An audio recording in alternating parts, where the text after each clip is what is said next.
Hello everyone, welcome to my channel tips on mathematics. So आज से हम start कर रहे हैं ओडीई एंड पीडीई। आपको पता होगा ओडीई हम जानते हैं ordinary differential equation and PDE partial differential equation. ठीक है ना।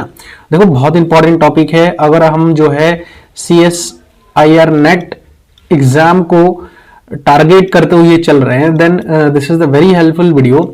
और ये जो हम सीरीज स्टार्ट कर रहे हैं इसमें हम पूरा का पूरा जो भी हमारे पास CSIR नेट का सिलेबस होता है वो हम पूरा 1-to-1 जो है कवर अप करेंगे, जो कि ordinary differential equation and partial differential equation से रिलेटेड होगा। एंड देन इसके सारे के सारे जो इंपॉर्टेंट क्वेश्चंस है, प्रीवियस ईयर के क्वेश्चंस है, कुछ प्रैक्टिस क्वेश्चंस होंगे वो मैं आपको दूंगा। तो आपका कहीं ना कहीं इस सब्जेक्ट पर जो कमांड है वो अच्छा बनने वाला है। ठीक है ना। Now let's start the video. देखिए सबसे पहले मैं बात करूं डिफरेंशिएशन की, तो ना है ना, तो डिफरेंशिएशन आपको समझनी पड़ेगी। और दूसरी चीज क्या है, ये सारी चीजें डिफरेंशिएशन जो नॉर्मली मैं बात कर रहा हूँ इसको आपने क्लास 12th में जो है आपने काफी अच्छे से इसको पढ़ रखा है, मैं ये मान के चल रहा हूँ। एंड देन नॉर्मल टॉपिक है ये, ठीक है ना। उसके बाद में बात करूं डिफरेंशियल इक्वेशन की, जिसमें हमारे पास ऑर्डिनरी और पार्शियल डिफरेंशियल इक्वेशंस होते हैं, वो हम 1-to-1 एक एक करके डिस्कशन करेंगे। बट आज का जो लेक्चर है वो इंट्रोडक्शन पार्ट है और इसमें हम इंट्रोडक्शन को ही देखेंगे। ठीक है, तो चलिए जो है स्टार्ट करते हैं। और यहां पर सबसे पहला जो है हमारे पास देखो, ऑर्डिनरी ओडी पीडी पढ़ने के लिए हमें जरूरत पड़ेगी वेरिएबल को समझना, बहुत इंपॉर्टेंट है वेरिएबल। देखो वेरिएबल क्या होता है, वेरिएबल की मैं अगर बात करूं द क्वांटिटी है ना जो कि चेंज हो रहा है। We live in the world of interrelated entities, ठीक है ना। जैसे अब position PT of the earth changes with the time, आपको पता ही है ना कि अर्थ है और उस अर्थ का जो पोजीशन है वो विद रिस्पेक्ट टू टाइम क्या हो रहा है, यह चेंज हो रहा है। देखो चेंज हो रहा है तभी तो कहीं ना कहीं ठंडे और गर्म की आभास हमें हो रहा है ना, दिन हो रहा है, रात हो रहा है। तो ये सारी चीजें कहां से आ रहा है, this is change of position of earth with respect to time. ठीक, और उसके बाद में बात करूं वेलोसिटी की, velocity vd of a falling body changes with distance d। देखो अगर किसी भी बॉडी, कोई भी बॉडी है वो जो है क्या हो रहा है, नीचे गिर रहा हो या फिर उसका जो वेलोसिटी है वो टाइम के रिस्पेक्ट में चेंज हो रहा हो, है ना, या फिर हम कह सकते हैं कि डिस्टेंस के रिस्पेक्ट में जो है वो क्या हो रहा है, धीरे धीरे चेंज हो रहा है। उसके बाद मैं बात करूं area AR of a circle changes with radius R। अब बात करते हैं कि देखो अगर एक सर्कल है तो इसका कोई ना कोई फिक्स रेडियस जरूर होगा। दूसरी तरफ मैं अगर बात करूं कि इससे थोड़ा सा बड़ा सर्कल है तो भी कहीं ना कहीं इसका एक रेडियस होगा। फिर थोड़ा और बड़ा सर्कल लेता हूं तो इसका रेडियस कुछ और होगा, है ना। देखो आप देख लो जी, सर्कल जो है ना, एरिया ऑफ सर्कल, देखो एरिया ऑफ सर्कल में इस एरिया सर्कल की बात करो तो इसका जो एरिया है वो रेडियस के साथ साथ क्या हो रहा है, चेंज हो रहा है। In mathematics these changing entities are called the variables.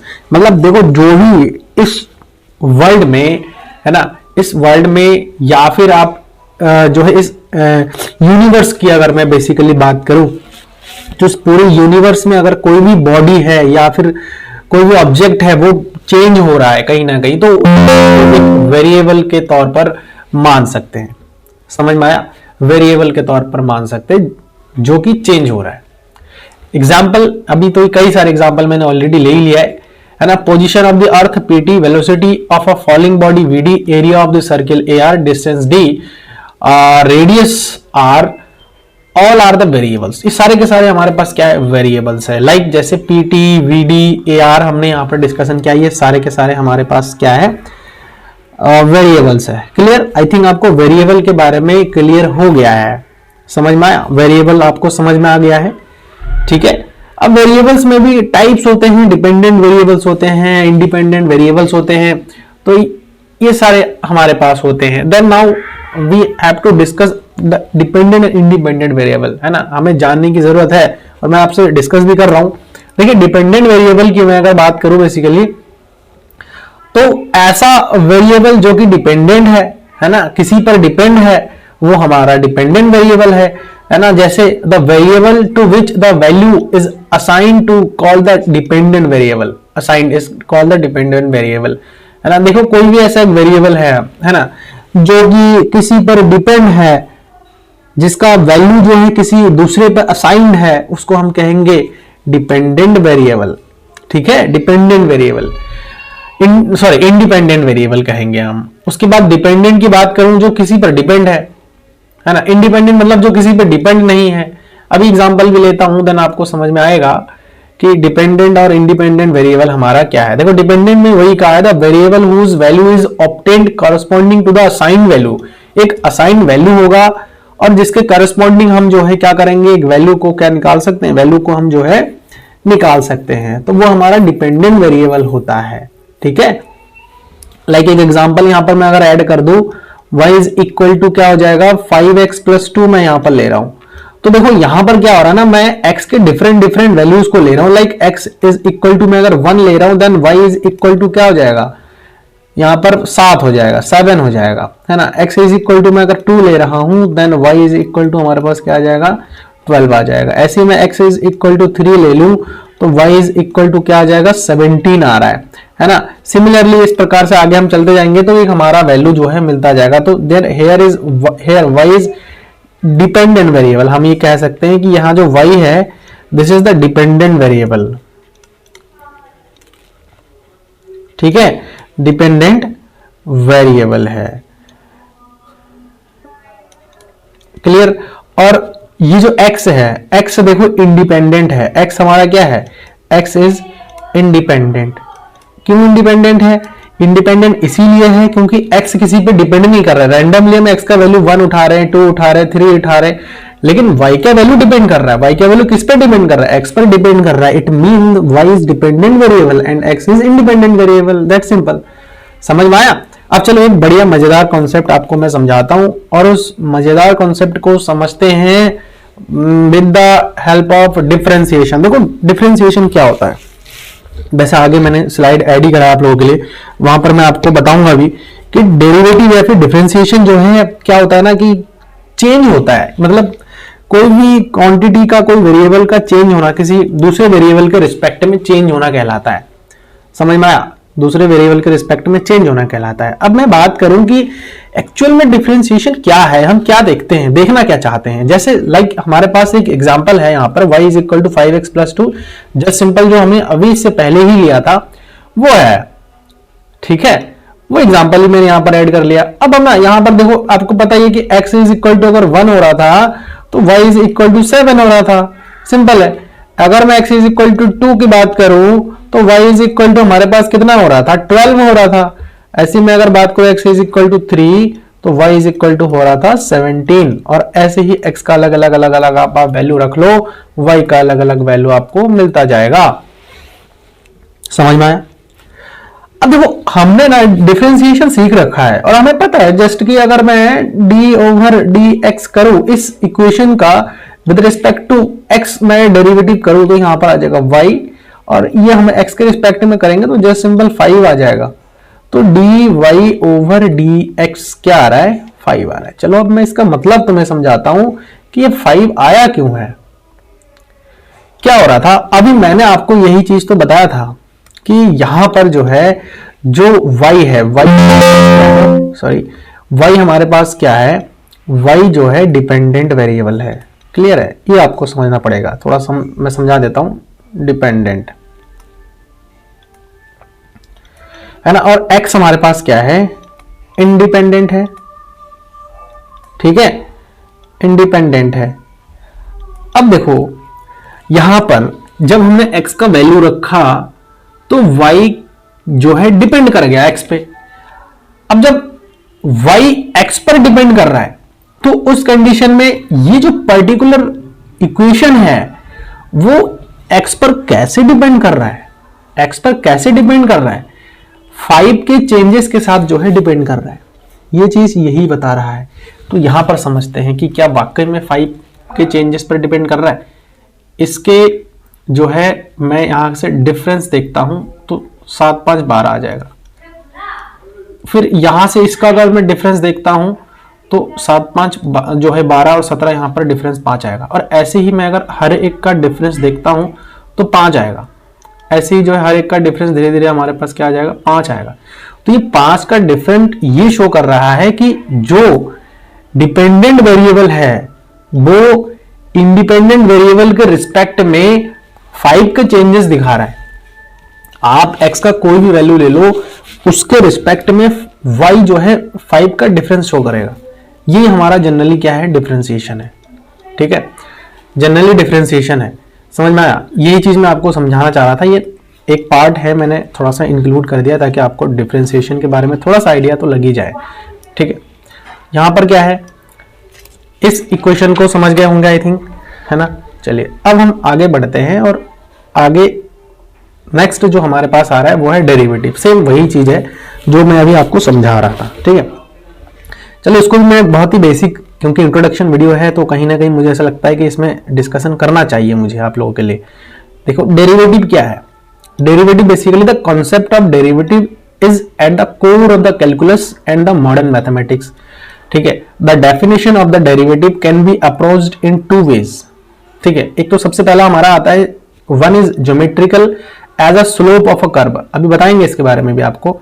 Other one is physical as a rate of change. अभी जस्ट यहां पर इसके स्टार्टिंग में जब मैंने आपको बताया था ना वेरिएबल, इसके बारे में आपको बताया था, तो भैया रेट ऑफ चेंज ही तो हो रहा था। मैं अगर बेसिकली बात करूं एक्सेलरेशन की, मैं अगर बात करूं, आपने एक्सेलरेशन के बारे में पढ़ा होगा, तो एक्सेलरेशन हमारा क्या होता है ना, जो वेलोसिटी है उसका जो चेंज है वो टाइम के रिस्पेक्ट में, ये तो एक्सेलरेशन होता है हमारा, एक्सेलरेशन होता है। तो रेट ऑफ चेंज क्या है इसका, टी के जो है रिस्पेक्ट में जो है इसका रेट ऑफ चेंज हो रहा है ना, वेलोसिटी का rate of change of velocity with respect to time, हम इसको ऐसा कह सकते हैं, इज कॉल्ड द एक्सेलरेशन। तो वैसे मैं अभी आपको क्लियर करूंगा मैं दोनों ही वे में कि ज्योमेट्रिकल वे क्या है और अदर डेरिवेटिव की अगर मैं बेसिकली बात करूं तो सबसे पहले चलो यहां से मैं आपको बताता हूं डेरिवेटिव क्या होता है। डेरिवेटिव होता है स्लोप ऑफ टेंजेंट। ठीक है, चलो इस वर्ड को मैं आपको क्लियर करता हूं कि स्लोप ऑफ टेंजेंट हमारा क्या होता है।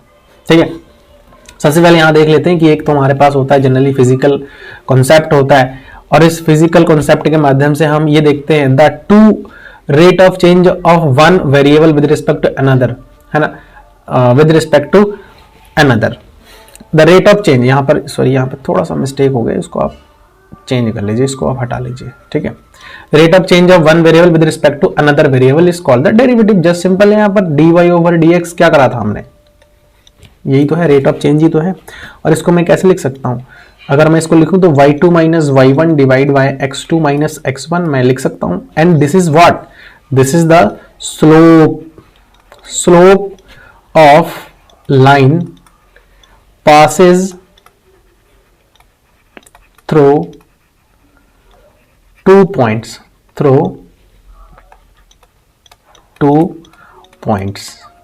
ठीक है, देखो कितनी अच्छी बात निकल के आ गई सामने सिर्फ। और हमने क्या देखा था, हमने ये देखा था कि rate of change of one variable with respect to another variable आ रहा था, उसको हम डेरिवेटिव कह रहे थे। भाई कहां से निकल के आ गया, भाई इसको मैं ऐसे भी तो लिख सकता था ना, d y over d delta x, और डेल्टा एक्स को हम क्या लिखते हैं, यही तो लिखते हैं। और ये हमारा एक्चुअल में होता क्या है, ये हमारा जो है एम है, स्लोप है, आपको पता है ना, दिस इज द स्लोप। किसका स्लोप, अगर कोई हमारे पास 2 पॉइंट, जैसे हमारे पास x1 y1 और एक दूसरा पॉइंट है x2 y2, तो ये दोनों पॉइंट से जाने वाली अगर मैं एक लाइन ड्रॉ कर लूं, सपोज दैट दोनों पॉइंट से जाने वाले एक लाइन को मैं अगर ड्रॉ कर दूं, तो हमारे पास जो है ये x1 और ये y1 है, तो इसका जो स्लोप होगा ना उसको हम कैसे लिख सकते हैं, ऐसे ही तो लिखते थे हम लोग slope, y2 minus y1 divide by x2 minus x1, this is what, this is the tan theta. tan theta को हम किससे लिखते थे, m से लिखते थे। ये यहां पर थोड़ा सा मैं समझा दिया, आपको बेसिक आइडिया लग गया है। ये तो था हमारा फिजिकल कॉन्सेप्ट था, जिसको हम जनरली इस प्रकार से समझ सकते हैं फिजिकल कॉन्सेप्ट को। अब इंपॉर्टेंट आता है, इंपॉर्टेंट क्या है, ज्योमेट्रिकल कॉन्सेप्ट को, ज्योमेट्रिक कॉन्सेप्ट को। ज्योमेट्रिक कॉन्सेप्ट देखो क्या कह रहा है, consider a function y is equal to f of x, then the derivative of y f of x at the point p x, y is the slope of tangent. Just simple है कि मैंने क्या बताया, slope of tangent, है ना, slope of tangent. अब देखो slope of tangent, यहां पर 2 वर्ड है, दोनों को मैं अलग अलग डिफाइन करूंगा। एक तो मैं स्लोप के बारे में बात करूंगा, एक मैं टेंजेंट के बारे में बात करूंगा। सबसे पहले मैं अगर बात करूं टेंजेंट की, दिस इज द कर्व, या फिर ऐसे मैं यहां पर लिख देता हूं कि जो है ये हमारा एक, मैं यहां पर ले लेता हूं, एक कर्व लेता हूं, ठीक है। ये मैंने एक कर्व ले लिया और यहां से पास होता हुआ जो है एक लाइन मैं यहां पर अभी ड्रॉ कर रहा हूं, ठीक है, जो कि ये जो है ना ये इससे पास होगा अभी, ठीक है, टच करता हुआ। ये मैंने यहां पर कर दिया। कलर मैं यहां पर थोड़ा सा चेंज कर देता हूं ताकि आपको अच्छे से और समझ में आए, ठीक है। और इस वाले को भी मैं यहां से चेंज कर देता हूं, ठीक है। ये मैंने कर दिया। अब इसको अगर आप देखोगे,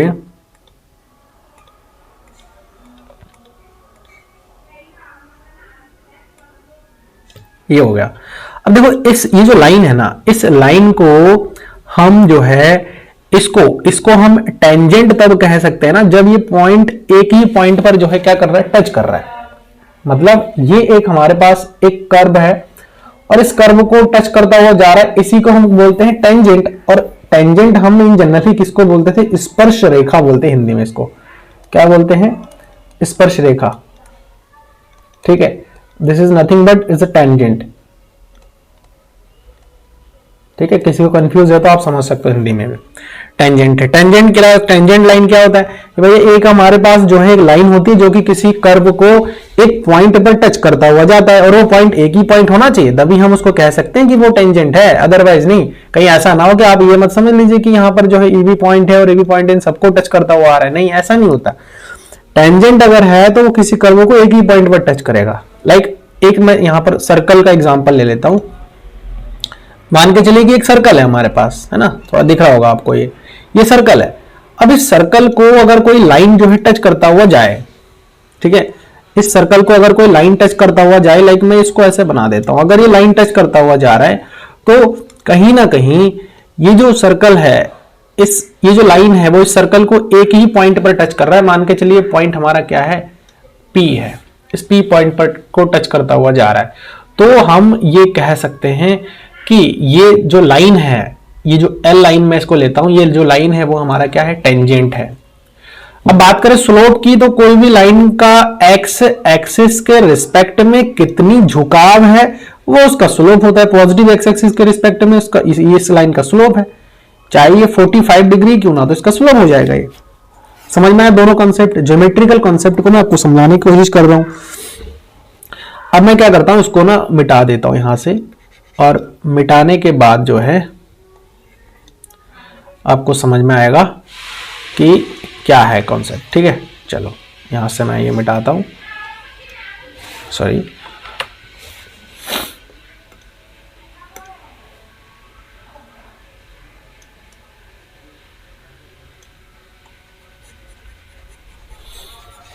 ये इसको मिटा दिया मैंने। अब चलो मैं यहां पर आपको समझाता हूं, ठीक है। देखो यहां से मैं पहले तो ड्रॉ कर लेता हूं,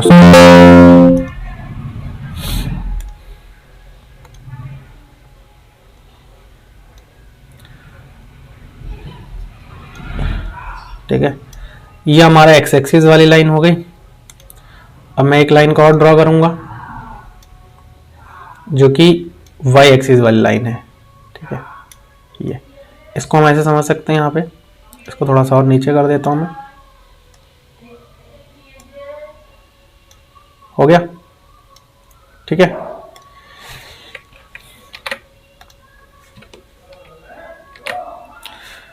चलो एक बार फिर से मैं इसको ड्रॉ कर लेता हूं यहां से।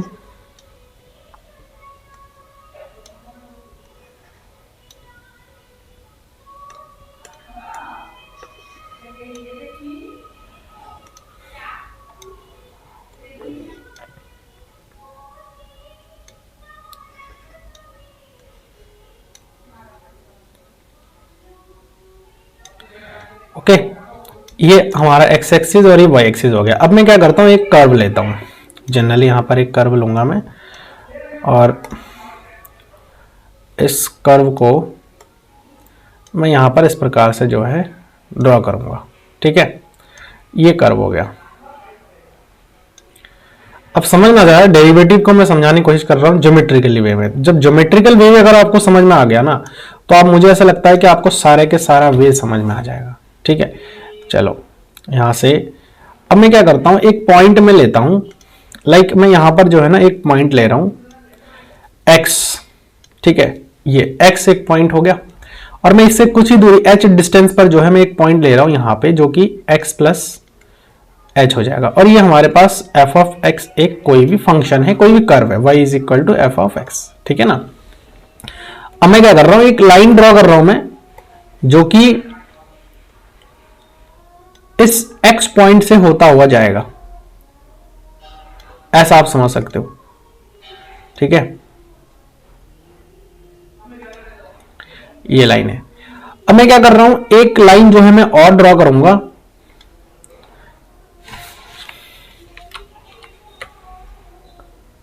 यहां से एक लाइन में और ले लेता हूं। थोड़ा सा टाइम लगेगा, मैं कोई बात नहीं, मैं एक एक चीज आपको क्लियर भी करूंगा, कोई बात नहीं, इसको हम अच्छे से समझेंगे। ये एक लाइन हमारा और हो गया है। ठीक है, इसका भी मैं थोड़ा सा कलर ले लेता हूं, चेंज कर दे। ठीक है, ये हो गया।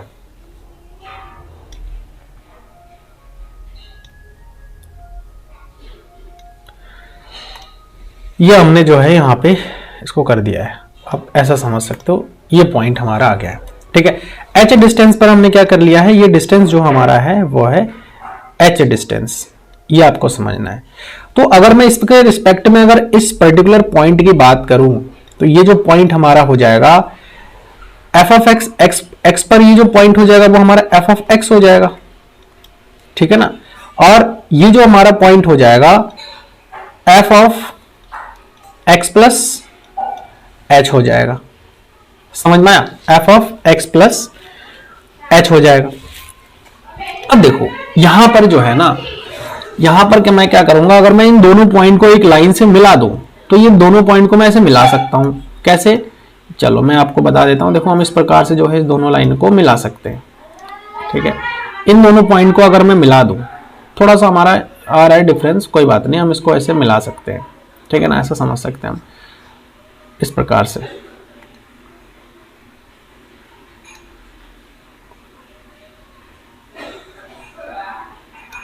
हम कर्व को थोड़ा सा चेंज कर लेते हैं, कोई बात नहीं।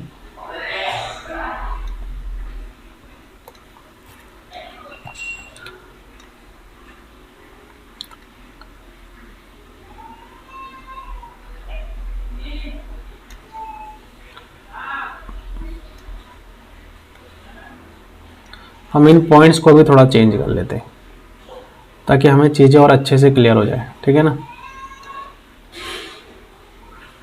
ये हो गया, मान के चले एक्स पॉइंट हमारा। यहाँ से इसको मैं मिटा देता हूँ। ठीक है, ये हमारा एक्स पॉइंट हो जाएगा यहाँ से। अब क्या हो रहा है, देखो ये दो पॉइंट है हमारा, मान के चलिए ये हमारा एफ ऑफ एक्स हो गया और ये F of x plus H हो गया। मैं यहाँ से इसको भी थोड़ा हटा देता हूँ ताकि आपको कंफ्यूजन ना हो। यहाँ पे ये हमारा दो पॉइंट आ गया है। ठीक है, अब होकर जाने वाली जो स्लोप होता है वो हमारा क्या होता है, m इज इक्वल टू, ये देखो यहां पर मैं अगर इसके पॉइंट की बात करूं बेसिकली, तो हमारा जो पॉइंट हो जाएगा वो, ये जो पॉइंट होगा वो हमारा F of x, x comma F of x हो जाएगा, क्योंकि ये जो पॉइंट है वो x और y के प्लेस पर हमारा ये है ना। इसको मैं सही से लिख देता हूँ, ये आ जाएगा यहाँ पर। देखो इस पॉइंट को मैं ऐसे लिख देता हूँ, इन्हीं सारे पॉइंट्स को मैं ठीक से लिख देता हूँ ताकि आपको और अच्छे से क्लियर हो जाए। देखो ये जो पॉइंट है, ये जो पॉइंट है वो हमारा क्या हो जाएगा, सबसे पहले तो x का पॉइंट आएगा जो कि x प्लस एच है, y का पॉइंट आएगा तो f of x plus h आ जाएगा। अगर मैं इस पॉइंट की बात करूं तो ये जो पॉइंट है वो हमारा क्या है, x है और f ऑफ x है, ये पॉइंट आ गया। अब इन दोनों पॉइंट को मिलाने वाले जो लाइन है, इसका स्लोप का जो इक्वेशन होता है आपको पता है ना कि y2 माइनस y1, अभी इससे पहले मैंने बताया था x2 माइनस x1। अगर मैं बात करूं y2 की, ये x1 है, ये y1 है, ये x2 है, ये y2 है, तो y2 माइनस y1 की अगर मैं बात करूं f of x plus H minus y1 हमारे पास क्या है, f ऑफ x है, डिवाइड में क्या आ रहा है, x2 माइनस x1 आ रहा है, x2 हमारे पास क्या है, x प्लस h आ रहा है, माइनस x1 हमारे पास क्या है, x है। तो इसका जो स्लोप हमारा बन रहा है वो जो है क्या बन रहा है, ये x से x कैंसिल हो जाएगा और हमारे पास बचेगा f of x plus h minus f of x divide by h हो गया। अब देखो ये स्लोप बना है, अभी टेंजेंट नहीं बना है, ध्यान रखना। ये कर्व को टच करता हुआ, लाइन अगर टच करता हुआ जा रहा है तो अभी तक टेंजेंट बना होगा, लेकिन अगर ये 2 पॉइंट से जा रहा है तो हम इसको टेंजेंट नहीं कहेंगे। समझ में आया? अब इन दोनों पॉइंट को क्या करना है, मुझे एक जगह लेकर के आना है, और इन दोनों पॉइंट को एक जगह लाने के लिए मुझे क्या करनी पड़ेगी, जो भी इनका डिस्टेंस होगा, ये जो हमने h डिस्टेंस लिया है, इन h डिस्टेंस को धीरे धीरे हमें क्या करना पड़ेगा, कम करना पड़ेगा।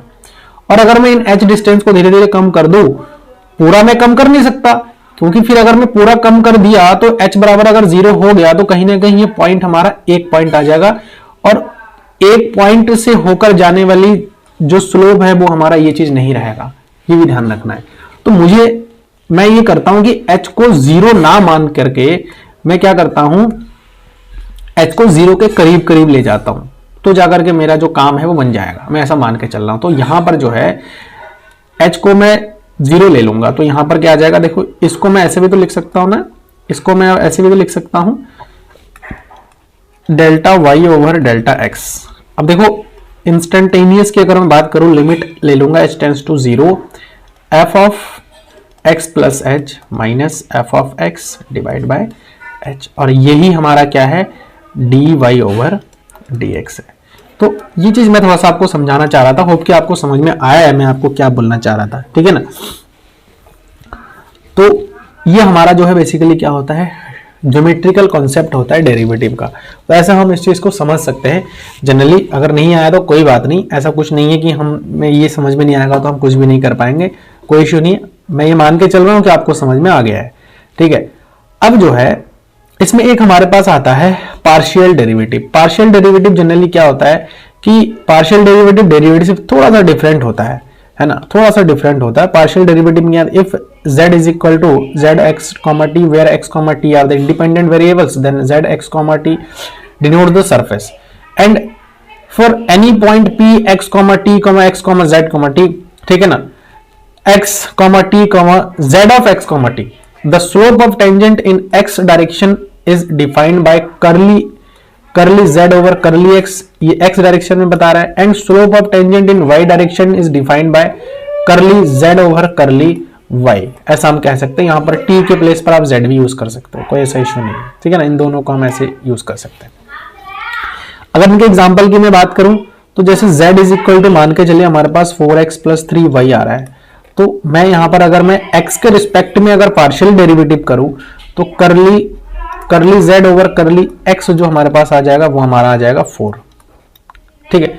अगर मैं करली z ओवर करली y कर दूं तो ये हमारे पास आ जाएगा 3, ठीक है, ये आ जाएगा। तो पार्शियल डेरिवेटिव ऐसे होता है। पार्शियल डेरिवेटिव में क्या होता है, चलो एक एग्जांपल और मैं ले रहा हूं। z इज इक्वल टू हमारे पास मान के चले x y plus x square आ रहा है, तो मैं इसका करली z ओवर करली x अगर मैं निकालूं तो यहां से जो है देखो y यहां पर वेरिएबल हो सकता है, लेकिन जब हम पार्शियल डेरिवेटिव करेंगे तो